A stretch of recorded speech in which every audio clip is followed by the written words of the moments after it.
नमस्कार दोस्तों, स्वागत है मगन ट्यूटोरियल्स में। उम्मीद करता हूँ सब लोग स्वस्थ होंगे, प्रसन्नचित होंगे, व्यस्त होंगे, ज़बरदस्त होंगे। दोस्तों, आज का टॉपिक जो है वो बहुत महत्वपूर्ण है, जो है रस। आज हम लोग रस के बारे में पढ़ेंगे। चाहे आप यूपी टेट की तैयारी कर रहे हो, सुपर टेट है, सी टेट है, यूपी ट्रिपल एस सी की जो परीक्षाएं हैं, जैसे यूपी राजस्व लेखपाल है, यूपीएसआई है, तो ये तमाम परीक्षाएं हैं। इनके दृष्टिकोण से दोस्तों ये टॉपिक काफ़ी महत्वपूर्ण है, क्योंकि इस टॉपिक से इन परीक्षाओं में प्रश्न पूछे ही जाते हैं। 1 से 2 प्रश्न आपसे पूछ लिए जाते हैं। और मैं आपको यहीं एक चीज़ बता दूं कि मैं आपको एक ट्रिक भी बताऊंगा, जिसकी मदद से आप रसों के नाम बहुत ही आसानी से याद कर पाएंगे और उनको याद रख पाएंगे। दोस्तों, तो वीडियो महत्वपूर्ण है, आप अंत तक बने रहिएगा, ये रिक्वेस्ट रहेगी आपसे। चलिए शुरू करते हैं इसको। और एक पॉइंट मैं लिखता हूं यहाँ पे सबसे पहले कि रस क्या है।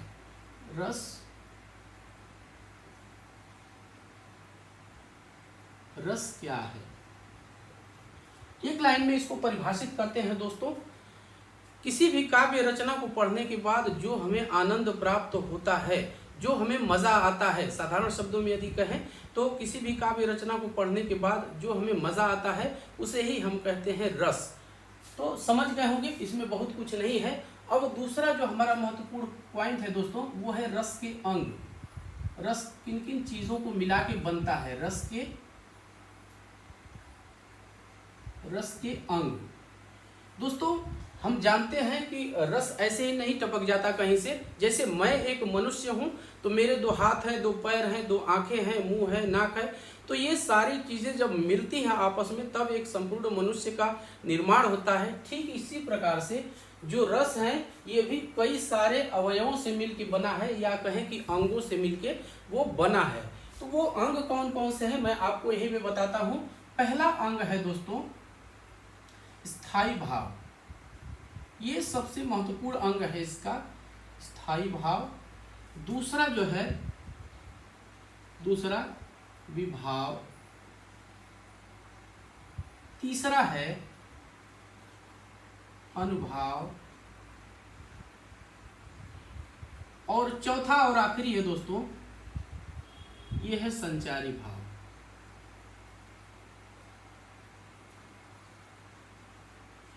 दोस्तों, इन्हीं 4 अवयवों से मिलके, 4 भागों से मिलके ये रस जो है ये बनते हैं।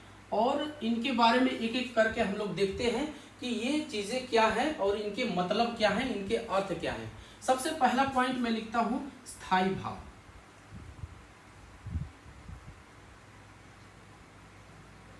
स्थायी भाव, तो इसको समझते हैं दोस्तों। इनको प्रधान भाव भी कहा जाता है, और दोस्तों इनकी कुल संख्या 9 होती है। और इन्हीं स्थायी भावों के नाम पे ही रसों का नामकरण किया गया है। यानी कि स्थायी भावों को आप दूसरे शब्दों में रस ही कह सकते हैं। ये चूंकि प्रधान भाव होते हैं, और रसों का जो नामकरण है इन्हीं प्रधान भावों के आधार पे ही किया गया है। जैसा कि मैंने आपसे कहा कि मैं आपको आज एक ट्रिक की मदद से ये सारी चीजें समझाने वाला हूं। तो वो ट्रिक क्या है वो देख लीजिए। इस ट्रिक से दोस्तों आप स्थायी भाव को भी याद कर पाएंगे, और जो रसों के नाम है, जो रस हैं, जितने प्रकार के 11 प्रकार के रस हैं, उनके नाम भी बहुत ही आसानी से आप याद कर पाएंगे। सबसे पहले उस ट्रिक का पहला चरण मैं आपको बताता हूं। आपको लिखना होगा श्री भास्कर। यहां पे इस प्रकार से आप लिखिए श्री, और भास्कर को आपको इंग्लिश के अल्फाबेट में लिखना पड़ेगा BHASHKAR। अब देख लीजिए इस ट्रिक की मदद से हम रस कैसे प्राप्त करेंगे। पहले हमने लिखा है श्री, तो यहां से मिल जाएगा हमें श्रृंगार रस। श्रृंगार रस मिल गया। बी से बीभत्स रस, बीभत्स रस। H से हमें हास्य रस मिल जाएगा। देखते रहिए, हास्य रस।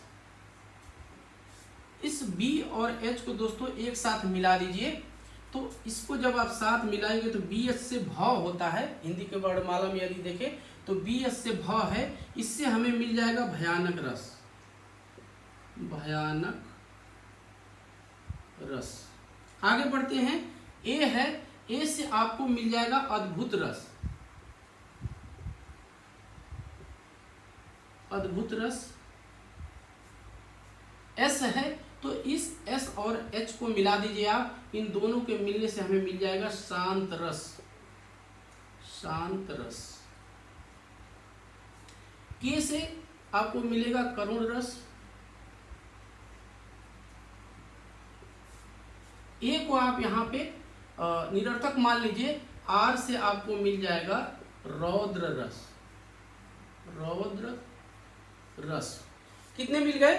श्रृंगार रस, विभत्स रस, हास्य रस, भयानक रस, अद्भुत रस, शांत रस, करुण रस और रौद्र रस। 1 2 3 4 5 6 7 8 8 रस मिल चुके हैं दोस्तों। और रसों की संख्या जैसा कि मैंने आपको कहा कि कुल 11 हैं, तो वो 3 कैसे मिलेंगे यहाँ पे जरा आप ध्यान दीजिएगा। श्री भास्कर ये लिखा हुआ है, श्री भास्कर, और हम जानते हैं कि दिनकर दिवाकर भानु भास्कर, ये भास्कर जो है सूर्य भगवान का ही एक अन्य नाम है। तो सूर्य भगवान को आप ध्यान में रखिए, जो सूर्यवंशी थे वे वीर थे। जैसे भगवान श्री रामचंद्र जी सूर्यवंशी थे तो वे वीर थे, सूर्यवंशी वीर थे, तो यहां से आपको वीर मिल जाएगा, वीर रस। अब जो वीर पुरुष होते हैं उनमें हमारी एक श्रद्धा होती है, हमारी एक भक्ति होती है। जैसे श्री रामचंद्र जी के करोड़ों अरबों भक्त हैं दुनिया में दोस्तों, क्योंकि वो क्या थे, वो वीर थे और उनमें करोड़ों लोगों की भक्ति है, तो वहां से आपको भक्ति रस मिल जाएगा। और इसके बाद जैसे हम उनमें भक्ति रखते हैं, श्री राम में भक्ति रखते हैं, ठीक उसी प्रकार से उनका भी एक पुत्रवत वात्सल्य हमारे प्रति होता है। तो भक्ति रस और वात्सल्य रस आपको मिल जाएंगे यहां से, भक्ति रस, और दूसरा हो जाएगा आपका वात्सल्य रस, वात्सल्य रस। अब देख लीजिए 11 हो गए होंगे, 1 2 3 4 5 6 7 8 9 10 और 1 11। दोस्तों एक बार रिव्यू कर लेते हैं इसका, एक बार और देख लेते हैं। आपको लिखना है श्री भास्कर, श्री आप ऐसे लिख सकते हैं हिंदी के शब्द में, और भास्कर को आपको इंग्लिश के अल्फाबेट में लिखना होगा। और एक एक वर्ड से, एक एक अल्फाबेट से आपको एक रस मिल जाएगा। कुछ जगहों पे, जैसे 2 जगह पे मैंने इनको मिला के लिखा है, तो आप देख सकते हैं इसको। इस तरह से आप सारे रस प्राप्त कर लेंगे। यहाँ पे जैसा कि मैंने आपको बताया कि भास्कर जो है वो सूर्य भगवान का ही एक अन्य नाम है, और सूर्यवंशी वीर होते हैं, वहां से आपको वीर रस मिल जाएगा। वीर पुरुषों में हमारी भक्ति होती है, तो यहाँ से भक्ति रस मिल जाएगा। और भगवान श्री राम को भक्त वत्सल भी कहा जाता है, तो यहाँ से वहीं से हमें वात्सल्य रस मिल जाएगा। दोस्तों चीजों को याद करने के लिए कितनी आसानी से हमने इसको यहाँ पे मैंने आपको बता दिया। याद करने के लिए मैं आपको एक चीज बताऊंगा। आप जब किसी चीज को याद करिए, कोई तथ्य याद करिए, कोई घटना याद करिए, तो आप उन चीजों को कहीं न कहीं कोरिलेट कर दीजिए, कहीं न कहीं किसी चीज से जोड़ दीजिए। इसको मेमोरी बूस्टर कहते हैं दोस्तों। ये मैंने अपने लगभग हर वीडियो में ये बात आपसे कही है, ये एक अध्ययन का तरीका है। और मेरे पास कमेंट भी है कि सर अध्ययन किस प्रकार से करें, उस पर एक वीडियो लाइए। तो जब आप जोड़ देंगे दोस्तों, तो इसको आप आसानी से याद कर पाएंगे। इसको लिख के आप 1-2 बार अभ्यास करेंगे तो ये चीज आपको याद हो जाएगी। चलिए अब स्थायी भाव देख लेते हैं हम। स्थायी भाव के बारे में हम लोग देख रहे हैं। हर रस का एक अपना स्थायी भाव होता है। जैसा कि मैंने कहा कि स्थायी भावों को ही दूसरे शब्दों में हम रस कहते हैं। श्रृंगार का होता है रति, रति या प्रेम, रति। विभत्स का होता है जुगुप्सा, याद रखिएगा, ये पूछता भी बहुत ज्यादा है, जुगुप्सा, जुगुप्सा, या इसको घृणा भी लिखता है कहीं कहीं, घृणा। आगे बढ़ते हैं। हास्य रस का हम सभी जानते हैं, हास होता है। भयानक रस का भय, बने रहिएगा। अद्भुत रस का होता है विस्मय, विस्मय। शांत का शम, शम या फिर निर्वेद, निर्वेद। करुण रस का दोस्तों हम सभी जानते हैं होता है शोक, रौद्र का होता है क्रोध, वीर रस का होता है उत्साह, वीरों में उत्साह होता है, हम सभी जानते हैं उत्साह, तो इससे आप याद कर पाएंगे इसको। भक्ति रस का रति ही होता है दोस्तों, रति होता है, लेकिन ये रति किस प्रकार की होती है, रति या अनुराग कहते हैं इसको, अनुराग, अनुराग, इसको भगवत विषयक रति भी लिखता है कहीं कहीं, मैं सारी चीजें आपको बता दूंगा। भगवत विषयक, भगवत विषयक, भगवत विषयक रति होती है। और ये भी रति होता है दोस्तों, ये कैसा रति होता है, ये वात्सल्य विषयक रति होता है, वात्सल्य, लिख ही देता हूं, वात्सल्य, वात्सल्य विषयक, तो ये रति जो होती है वो वात्सल्य विषयक होती है। तो ये सारे रसों के नाम और उनका अस्थाई भाव ये मैंने आपको बता दिया। जैसा कि मैंने आपको कहा था दोस्तों, मूलतः स्थायी भाव जो थे वो 9 थे, बाद के आचार्यों ने 2 और उसमें भाव जोड़ दिए, रति या अनुराग, ये भगवत विषयक रति, या फिर रति वात्सल्य, वात्सल्य विषयक रति, ये 2 जोड़ दिया। इस तरह से जो रसों की कुल संख्या है वो हो गई 11। चलिए अब आगे यहाँ पे देख लीजिए, ये हमारा जो पॉइंट है, ये पॉइंट हमारा क्लियर हो गया। स्थायी भाव, स्थायी भाव हमने देख लिया, ये पॉइंट हमारा क्लियर हो गया। दूसरा होता है विभाव, इसको यहाँ से यहीं से शुरू कर लेते हैं, आप लोग समझ लीजिएगा। ये विभाव, विभाव क्या होता है दोस्तों, स्थायी भावों के जन्म लेने का जो कारण होता है, स्थायी भावों के जो जन्म लेने का कारण होता है उसे ही हम कहते हैं विभाव।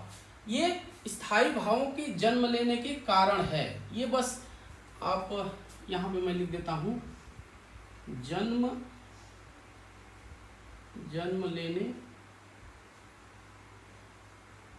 का कारण। ये विभाव दोस्तों 2 प्रकार का होता है। पहला होता है आलंबन, यहीं पे मैं आपको समझा दूंगा, आलंबन, आलंबन हो गया। दूसरा होता है उद्दीपन, उद्दीपन। तो दोनों को मैं आपको समझाता हूं, बहुत आसान सा पॉइंट है दोस्तों। आलंबन, आलंबन क्या है, जिनका सहारा पा करके स्थायी भाव या फिर भाव जगते हैं, उत्पन्न होते हैं, वो होता है आलंबन।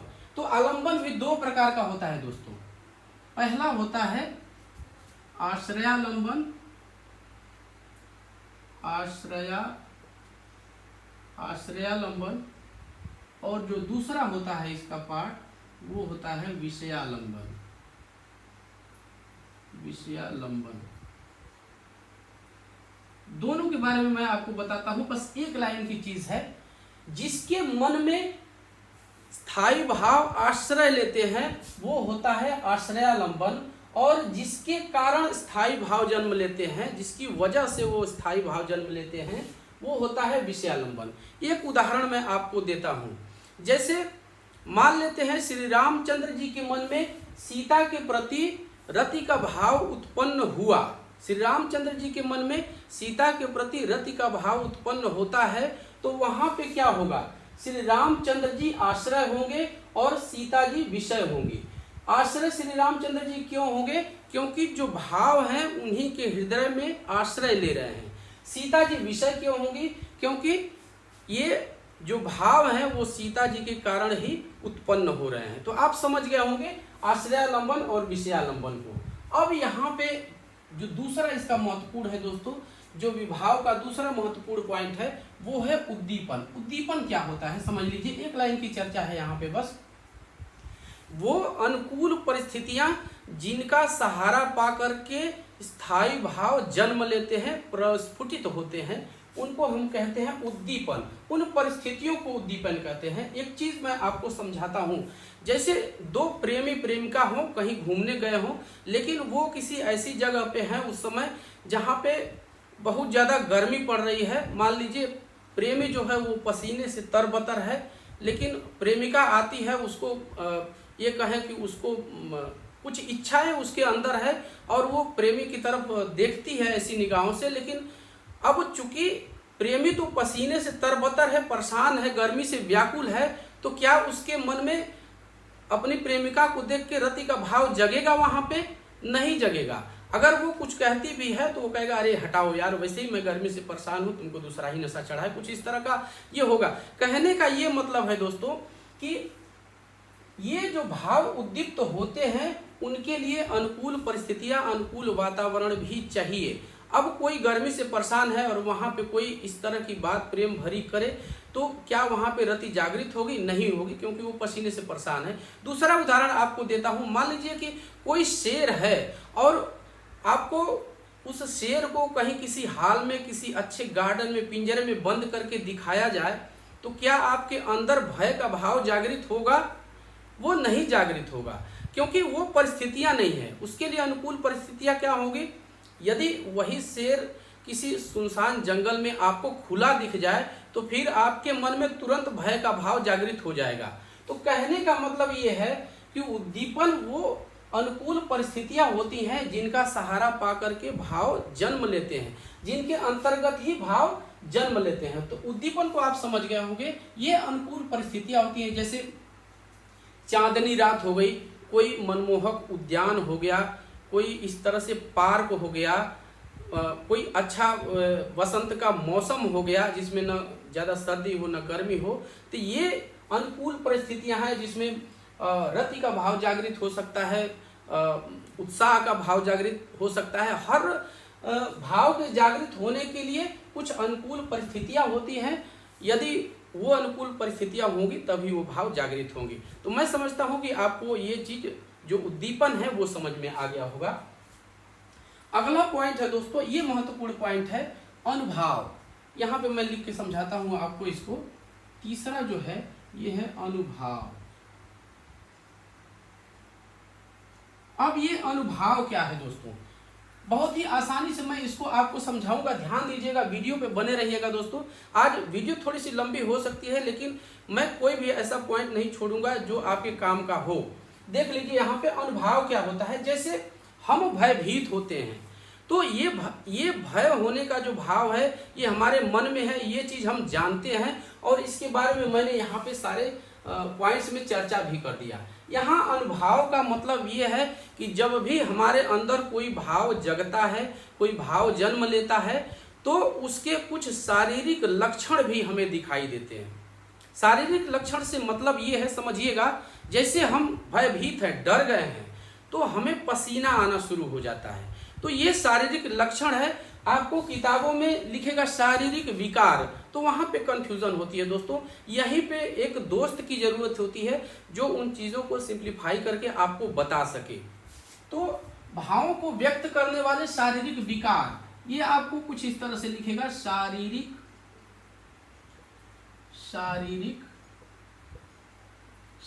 विकार। तो जो भावों के जन्म लेने के बाद जो शरीर में विकार होता है या हमारे शरीर पे जो लक्षण दिखाई देते हैं उन्हें ही हम कहते हैं ये अनुभाव। और इन अनुभावों की संख्या दोस्तों कुल 8 होती है। एक एक करके मैं इनको आपको नाम बता देता हूं और उस पर बात भी कर लेंगे। पहला जो होता है वो है, ब्लैक पेन से लिखता हूं इसको, पहला जो होता है वो होता है स्तंभ। दूसरा स्वेद। तीसरा जो होता है, रोमांच। चौथा दोस्तों विवर्णता। सबके बारे में एक एक लाइन में मैं आपको बता दूंगा। 4 हो गए, स्तंभ, स्वेद, रोमांच, विवर्णता। 5वां होता है वाणी भंग। 6ठा होता है कंप। 7वां है अश्रु।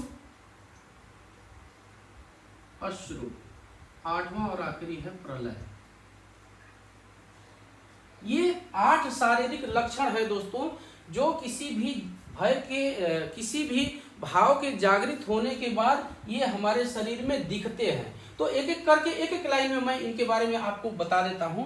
ये पहला है जो अनुभाव, वो है स्तंभ। स्तंभ क्या होता है, जैसे कोई घटना अचानक से हमारे सामने घटती है, कोई भयानक घटना घटती है तो हमारा रोम रोम स्तंभित हो जाता है, खड़ा हो जाता है। तो इस तरह से आप समझ सकते हैं। बाकी आप ये कहें कि मैच्योर हैं तो आप सारी चीजें समझ जाएंगे, इसमें कोई दिक्कत नहीं है, स्तंभ हो जाएगा।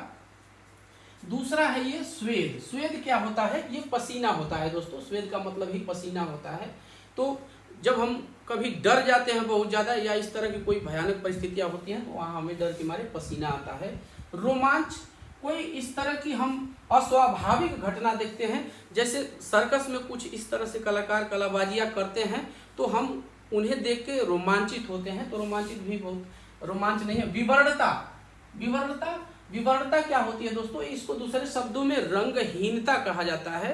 रंगहीनता होता है। रंगहीनता क्या, जैसे हम ही से कोई गलती हो गई तो वहां पे हमारे चेहरे का रंग उड़ जाता है। तो इस तरह से आप कह सकते हैं कि ये विवर्णता है, ये रंगहीनता का भाव है। इसी तरह से वाणी है, वाणी भंग है।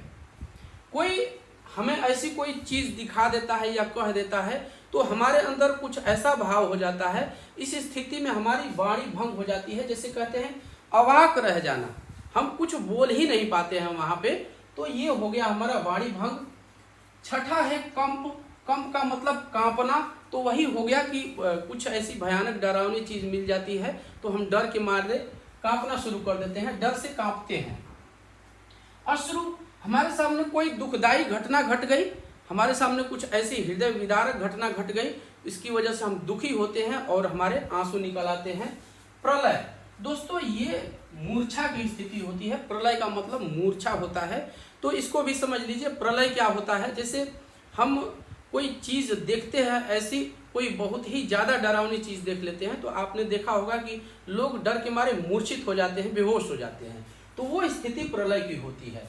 तो अनुभाव का मतलब मैं आपको फिर एक बार बता दूं कि जो भाव उत्पन्न होते हैं वो कुछ शारीरिक लक्षण छोड़ते हैं, हमारे शरीर में कुछ परिवर्तन हो जाते हैं, कुछ विकार हो जाते हैं, उन्हें ही हम कहते हैं अनुभाव। इनकी संख्या 8 है। यदि आपसे कभी पूछा जाता है प्रश्न कि अनुभावों की संख्या कितनी होती है तो आप बता सकते हैं 8 है। और इनको आप 2-4 बार देखेंगे तो आपको याद भी हो जाएगा, ये कभी आपको प्रश्न में विकल्प के रूप में पूछ भी सकता है।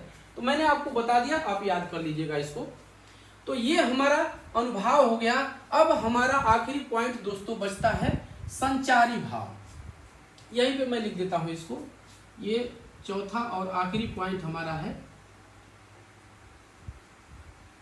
संचारी भाव। संचारी भाव या इसको व्यभिचारी भाव कहते हैं, व्यभिचारी भाव। इसके बारे में भी जान लेते हैं दोस्तों।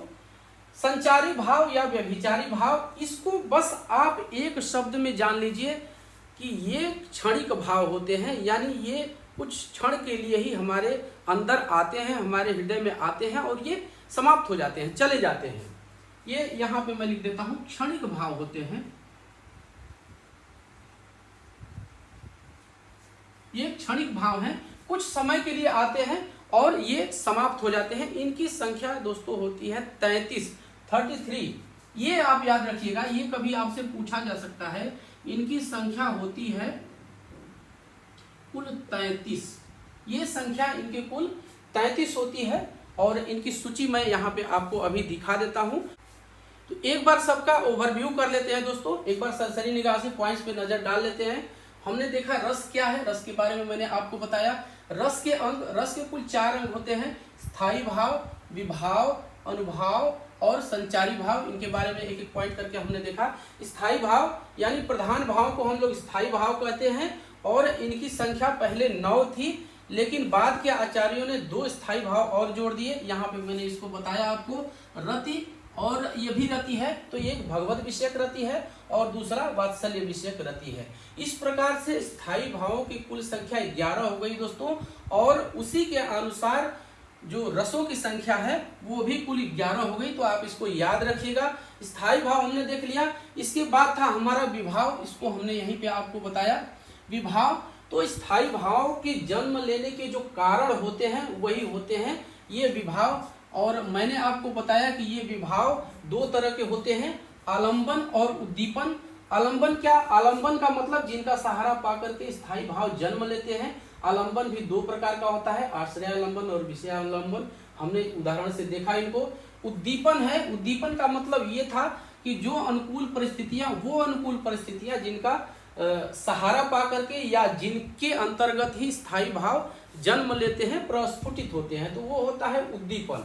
इसके बाद तीसरा पॉइंट था हमारा दोस्तों अनुभाव। अनुभाव को यहाँ पे मैंने आपको बताया, जो भावों के जागृत होने के बाद जो शारीरिक विकार उत्पन्न होते हैं, जो शारीरिक परिवर्तन उत्पन्न होते हैं, या जो शरीर हमारा लक्षण दिखाता है, उसको हम लोग कहते हैं अनुभाव। अनुभावों की कुल संख्या 8 मानी गई है। सबका मैंने आपको बता दिया, स्तंभ, स्वेद, रोमांच, विवरणता, वाणी भंग, कंप, अश्रु और प्रलय। इसके बारे में एक एक लाइन में हमने समझा। आखिरी हमारा पॉइंट था, आखिरी अंग था जो रस का, वो था संचारी भाव या व्यभिचारी भाव। ये क्षणिक भाव होते हैं, कुछ समय के लिए हमारे अंदर वो आते हैं और इसके बाद वो चले जाते हैं। इनकी कुल संख्या 33 होती है दोस्तों, और इनकी सूची मैं आगे, जैसा कि कहा कि मैं आगे आपको दिखा देता हूं दोस्तों। ये संचारी भाव की सूची मैंने दे दिया है। इसमें जो भी शब्द हैं उनके सामान्य अर्थ ही हैं, कुछ विशेष अर्थ होंगे तो मैं आपको वहीं पे बता दूंगा। एक एक करके मैं पढ़ देता हूँ इसको। जैसे है हर्ष, विषाद, त्रास, लज्जा, ग्लानि, चिंता, शंका, असूया। असूया का ये मतलब होता है कि दूसरे की तरक्की देखने के बाद जो जलन होती है उसको असूया कहा जाता है।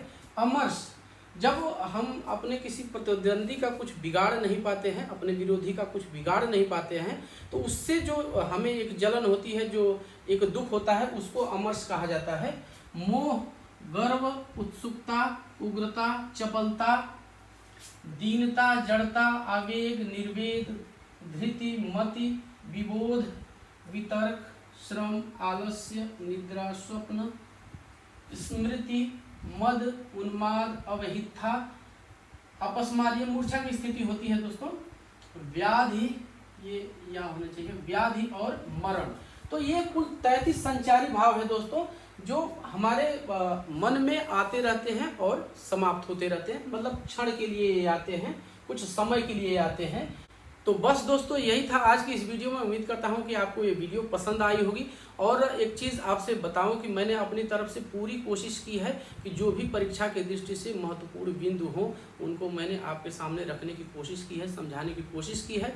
फिर भी आपके मन में कोई यदि क्वेरी है, कोई प्रश्न है, तो आप मुझे निश्चित रूप से कमेंट कीजिए। मैं बार बार दोस्तों आपसे कहता हूँ, बार बार आपसे रिक्वेस्ट करता हूँ कि आप प्लीज़ हमें कमेंट कीजिए। जब आप कमेंट करते हैं तो हमें एक ये ओवरव्यू मिलता है कि हम और अपने कंटेंट में, अपने क्लास में क्या सुधार करें। तो दोस्तों आप कमेंट निश्चित रूप से कीजिए। और अंत में शुभकामनाएं देता हूं आपको कि आप जिस भी कॉम्पिटिटिव एग्जाम की तैयारी कर रहे हैं उसमें आपको सफलता मिले, उसमें आपका सिलेक्शन हो। दोस्तों इन्हीं शुभकामनाओं के साथ मैं आज की एक क्लास समाप्त करता हूं।